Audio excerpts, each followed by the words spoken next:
الشعب. عندك اداره تونسيه تقول لك اليوم لا حياد مع الرئيس. يا اخي اطلع والي تونس قال لك اليوم لا حياد مع الرئيس، يمثل اداره تونسيه وسلطه جهويه. تثبتوا لنا عاد الرئيس قال اللي ما عندهش انتماء سياسي ما ينجمش يشد البلاد، هاو حاطط الجماعه اللي عندهم انتماء سياسي اللي هو يمكن يقصد انتماء حزبي.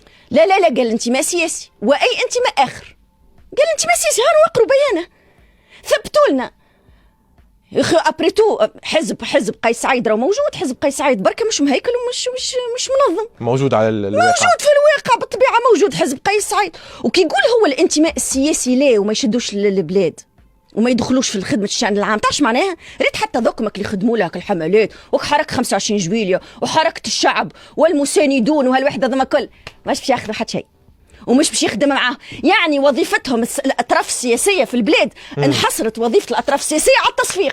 هاو ألفة الحامدي شنو اللي انت قاعده توجه لك؟ وانا نقول لهم هذوما الاطراف الكلها هذه، ونقول له سيد رئيس الجمهوريه، نقول له سيد رئيس الجمهوريه راهو ما تنجمش تبني بلاد دون الانتماء، خاطر الانتماء السياسي على الاقل انا ابريتو هاني جيت للشعب التونسي، دخلت من الباب عملت حزب ومبينه ايديولوجيتي شنو وانتمائي شنو، وفهمتك اللي واحد داخل مش من الشباك.